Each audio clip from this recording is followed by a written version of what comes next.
So we've begun to follow the story of Daniel and his friends, and they've been taken into exile. Everything is changed for them. It must have been a very traumatic time, and it's not long before their qualities that have been already tested are tested again, as we read in chapter 2. In the second year of his reign, Nebuchadnezzar had dreams. His mind was troubled, and he could not sleep. So the king summoned the magicians, enchanters, sorcerers, and astrologers to tell him what he had dreamed. When they came in and stood before the king, he said to them, "I've had a dream that troubles me, and I want to know what it means." And the astrologers answered the king, "May the king live forever. Tell your servants the dream, and we will interpret it."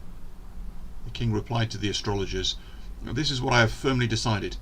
If you do not tell me what my dream was, and interpret it, I will have you cut into pieces, and your houses turned into piles of rubble." Nebuchadnezzar is so troubled by this dream that he's going against all normal policy. Usually he would share a dream and his astrologers would bring some meaning to it. That was the norm. And yet he is so troubled by this dream he can't allow there to be any sense of uncertainty, and so he comes up with this new idea. They've got to tell him the dream and interpret it, otherwise they will die. "But if you tell me the dream and explain it, you will receive from me gifts and rewards and great honour. So tell me the dream and interpret it for me." Once more they replied, "Let the king tell his servants the dream, and we will interpret it." You can sense their fear now, can't you? These astrologers, these wise men, can shape or bring some meaning to a dream that he explains to them, but how on earth can they know what's going on inside his head? Then the king answered, "I am certain that you are trying to gain time, because you realise that this is what I have firmly decided. If you do not tell me the dream, there is only one penalty for you. You have conspired to tell me misleading and wicked things, hoping the situation will change. So then, tell me the dream, and I will know that you can interpret it for me." The astrologers answered the king, "There is no one on earth who can do what the king asks. No king, however great and mighty, has ever asked such a thing of any magician or enchanter or astrologer. What the king asks is too difficult. No one can reveal it to the king except the gods, and they do not live among humans." This made the king so angry and furious that he ordered the execution of all the wise men of Babylon. Nebuchadnezzar is so troubled by his dream that he will not listen to reason now. He will not accept that he is asking for a unique thing, an impossible thing. He is so desperate to know what the meaning of this dream is that has troubled him and woken him in the night. So forceful, so impressionable has this dream been, so desperate is he to know what its meaning is, that he's going to have none of this. And yet he's asking the impossible, and the wise men have no answer, no way of helping. Only the gods can do this, they say, and they don't live among humans. And now they're all facing the death penalty. So the decree was issued to put the wise men to death. The men were sent to look for Daniel and his friends to put them to death. So here it is, the execution squad coming to Daniel's door, ready to knock on his door and put him to death with all the other wise men. They're going to be rounded up, presumably, and slaughtered. And we've been brought to this point where there is no human solution. There is no wise way out of this. It needs a divine intervention by the astrologers' mouths themselves. They testify this. This is an impossible situation. Now, it's just worth pausing here as we think of those guards coming to Daniel to arrest him. If God is to get the glory, if we are to see that only God can intervene, if we are to come to the point where God is rightfully seen as God, there will need to be times when we are out of our depth, when we are in impossible situations. While ever there is an opportunity for man to be influential, to do something, we will claim the credit and we will dismiss God.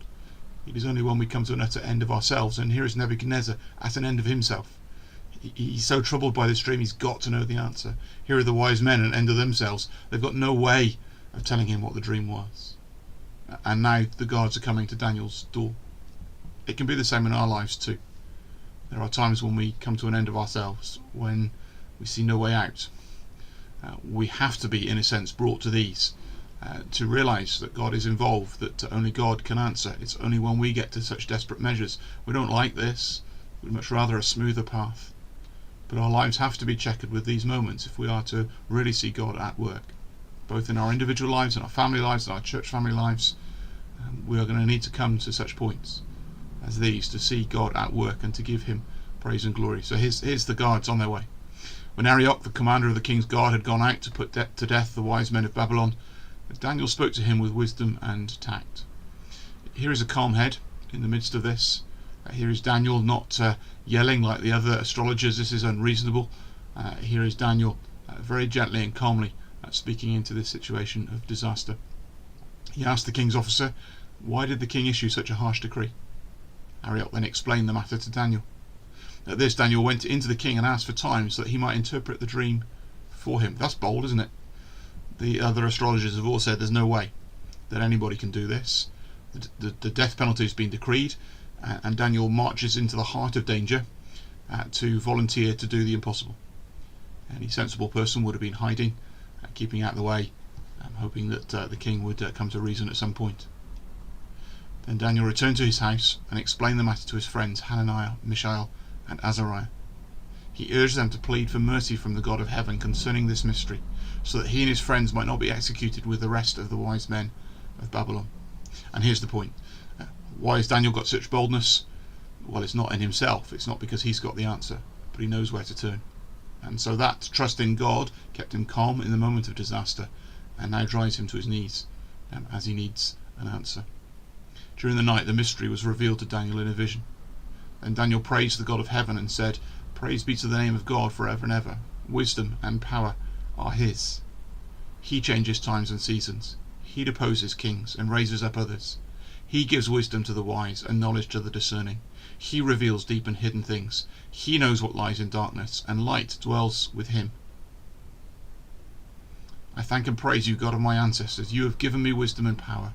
You have made known to me what we asked of you. You have made known to us the dream of the king. Do you notice the prayer? It's all about he and you. It's all about what God has done, what God is capable of doing. It's what God has done for Daniel in this situation. There is no praise for Daniel here.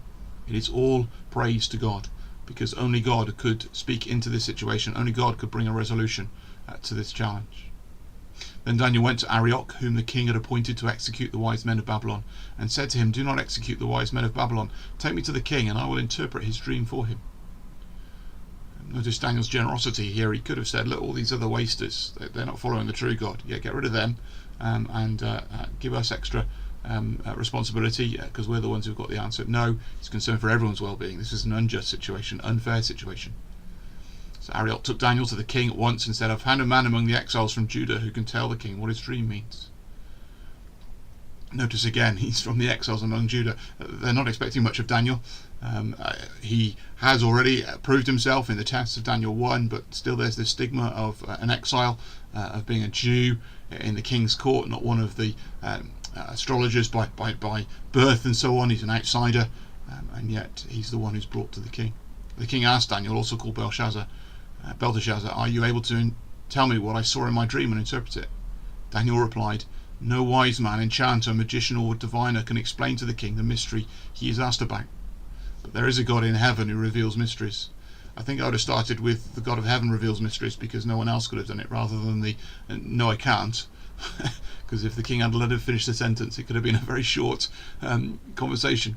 But here is Daniel again, calm and quick to give God the glory. I haven't got the answers to this. No human being can. But there is a God in heaven who can. He has shown King Nebuchadnezzar what will happen in days to come. Your dream and the visions that passed through your mind as you were lying in a bed are these. As your majesty was lying there, your mind turned to things to come, and the revealer of mysteries showed you what is going to happen. As for me, this mystery has been revealed to me, not because I have greater wisdom than anyone else alive, but so that your majesty may know the interpretation, and that you may understand what went through your mind. So he hasn't got onto the dream yet, but he's marking the significance of the dream. Nebuchadnezzar, you've been shown what's to come. You were right to be troubled. You were right to search out help on this, an understanding of this, because this has come from God to you. Something has been made known to you that you do need to understand, but only God can tell you the answer. We'll get on to the dream in our readings tomorrow, but it's just worth learning, isn't it, from this? that there are times in life when only God can intervene, and sometimes we need to go to great depths to meet those situations so that we can learn to trust Him.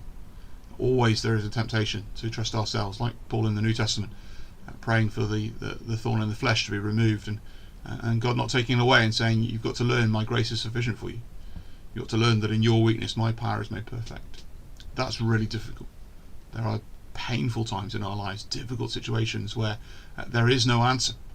And sometimes we will not see an intervention like this. We won't get a dream. We won't get a revelation from God in the night. But like Daniel, we need to trust. We need to turn to our friends to pray for wisdom and help. And like Daniel, we can show poise and confidence, even through such circumstances, as we trust the Lord for what He will do, because we know that He is God. He does cause kings and nations to rise and fall. He does know what's hidden in the depths. He is the one